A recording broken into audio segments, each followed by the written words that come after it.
Bonjour à tous, alors aujourd'hui je vous propose un petit exercice sur le déterminant. On va prendre un entier donc naturel non nulle paire, donc n appartient à 2n étoiles, autrement dit, hein. Donc il existe un nombre k appartenant à n étoiles, tel que n s'écrit 2 fois k. C'est juste pour traduire.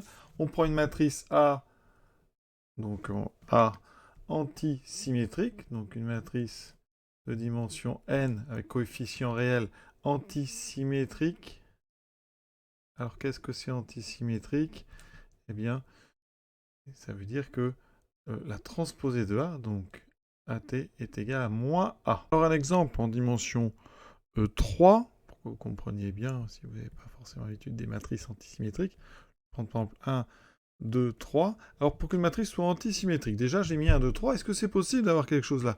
Eh bien quand je transpose, vous savez que la diagonale ne bouge pas, et là je dois avoir l'opposé, donc les termes diagonaux doivent être leur propre opposé, donc une matrice antisymétrique a forcément des termes diagonaux qui sont nuls. Ensuite, on a presque une symétrie, mais il faut un moins, donc si là je mets 1, 2, 3, eh bien les termes symétriques doivent être les opposés. Voilà. Effectivement, la transposée de A, effectivement, sera égale à moins 1. Donc c'est ça une matrice antisymétrique, d'accord? Termes diagonaux nuls, et les autres sont opposés hein, symétriquement par rapport à la diagonale ici, la diagonale classique. Alors, on a des matrices symétriques. Les matrices symétriques, hein, je peux vous en donner quand même une. Ici, vous n'avez pas de condition sur les termes diagonaux, d'accord?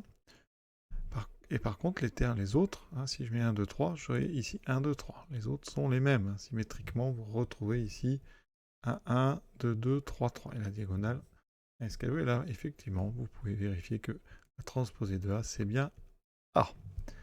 Voilà, donc nous, on est sur une antisymétrique. Et quelque chose qui va nous être important, propriété, hein, donc en dimension n, donc si on a des matrices carrées de nn, hein, eh bien, le déterminant de moins 1, il faut savoir que le moins va sortir, mais il y a un moins qui sort par colonne, donc vous avez moins 1 à la puissance n qui va sortir. D'accord? Mais comme ici, n est pair, eh bien moins 1 puissance n est donc égal à 1, donc le déterminant de la transposée de A, c'est-à-dire le déterminant ici de moins A, ça sera le déterminant de A, hein, quand la matrice, je répète, est antisymétrique. Ici, hein, avec donc AT égale moins A. Vous voyez, là, c'est intéressant, parce que on peut passer de det de A à det de transposée de A. Alors, revenons à notre exercice. Donc, on demande hein, déterminant de A plus XJ. Alors, J, c'est une matrice avec que des 1. D'accord? Donc, on a des 1 partout. Alors, la matrice I, c'est la matrice avec des 1 que sur la diagonale. Donc, nous, ici, on a une matrice avec des 1 absolument partout. C'est la lettre suivante de I dans l'alphabet. Hein, d'accord? C'est une matrice qu'on utilise très souvent. Alors, on nous demande déterminant de A plus XJ. Donc, la matrice A, on va dire que c'est la matrice avec les coefficients A et J, avec I et J, donc entre 1 et N.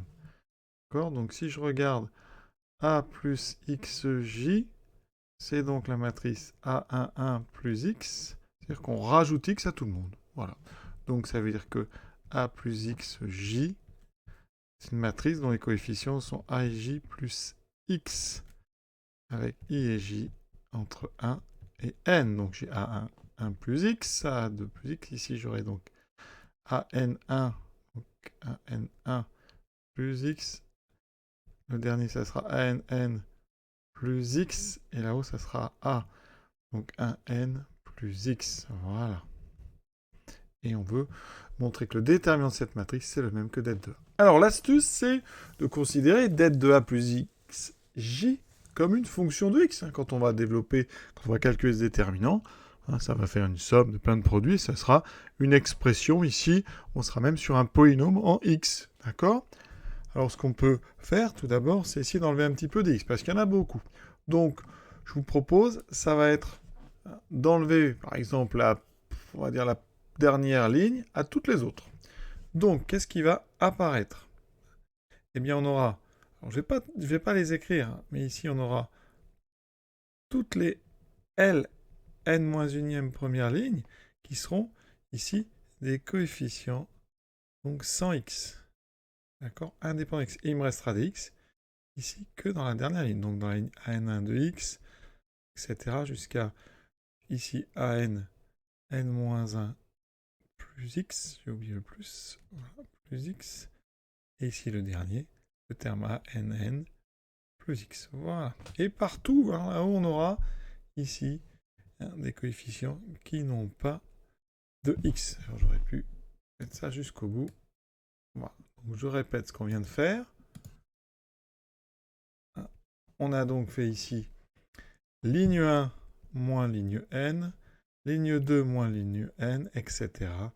À chaque fois, on a fait ligne i moins ligne l, n.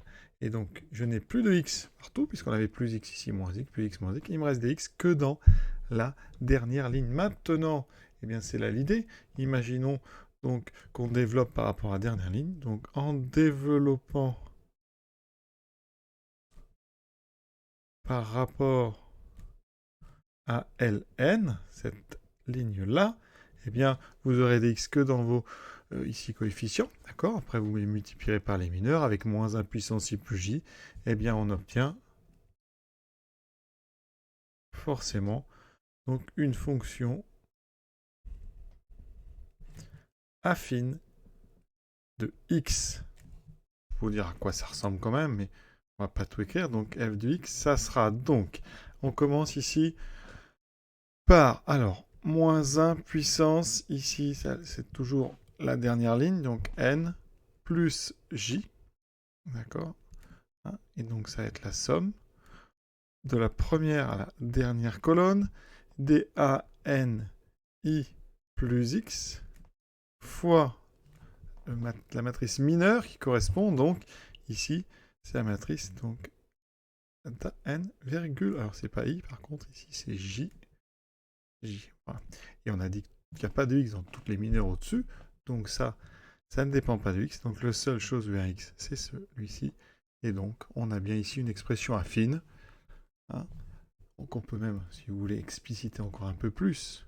Donc, les termes en x, on aura donc somme de j égale 1n des moins 1 puissance n plus j fois les mineurs, plus les autres, donc je développe j égale à n des moins 1 puissance n plus j a n j delta nj. Voilà, vous voyez que c'est bien ça, une expression affine, d'accord?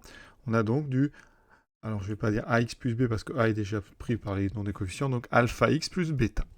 Hein, pour x égale 0, f de x est donc égal à f de 0, et vous remarquez que ça redonne det de a.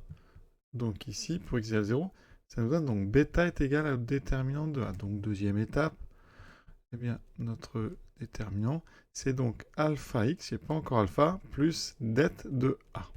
La question maintenant, c'est comment montrer que alpha est égal à 0. Alors, on n'a pas encore utilisé le côté antisymétrique de notre matrice. Donc, qu'est-ce qu'on va faire? Alors, ce que je vous propose, c'est de regarder ce que c'est que f de moins x. C'est donc le déterminant de a moins xe j. Et ça donne quoi pour notre matrice? Eh bien, je vais l'écrire, parce que c'est bien de voir les choses. Ça fait a1 moins x, a1n moins x, an1 moins x, et ici an n moins x. Alors, je n'ai pas mis des termes diagonaux nuls hein, pour A1, A2, 2, etc. On n'a pas besoin, on le sait.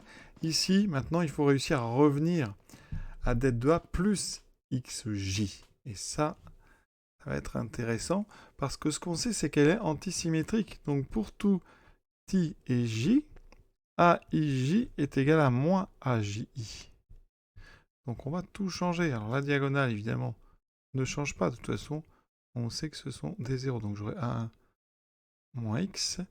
Et ici, d'accord, je vais mettre des moins, mais on sait que ce sont des zéros, donc ça ne changera pas.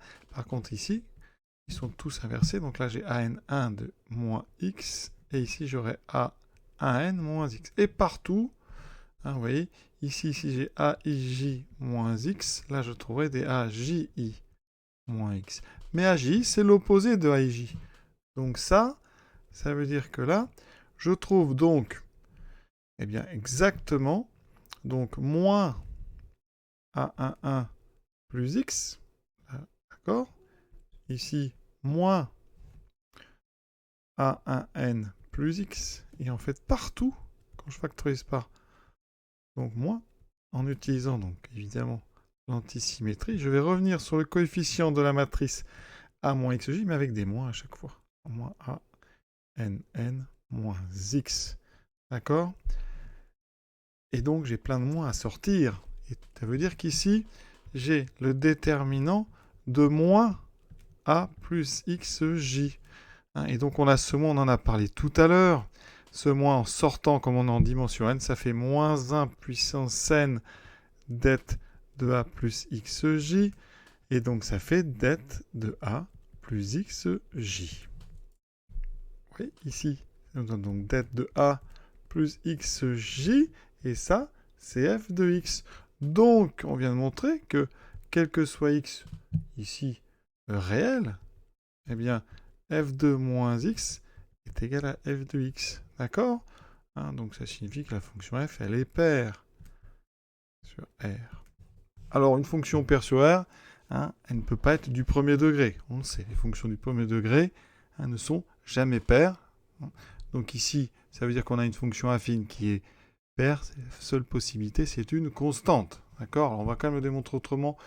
Ici, on sait que f de x, c'est donc alpha x plus det de A.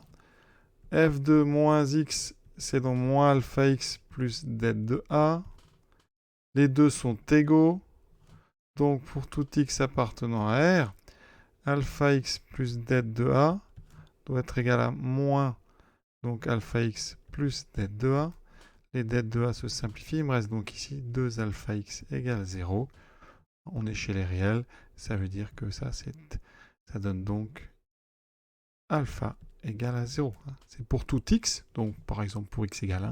Et ça donne bien alpha égale 0. Donc, on vient de montrer que pour tout x appartenant à R, f de x est donc égal à det de A. Donc, effectivement, det de A plus xj est bien égal à det de A. Oui, très joli raisonnement. Voilà, cet exercice est à présent terminé. Exercice vraiment joli quand même, avec une belle astuce au niveau, vous voyez, des déterminants, au niveau de l'utilisation de l'antisymétrie. Ça permet de travailler aussi les matrices antisymétriques, ça fait du bien. Faites une bonne fin de journée à tous et à très bientôt.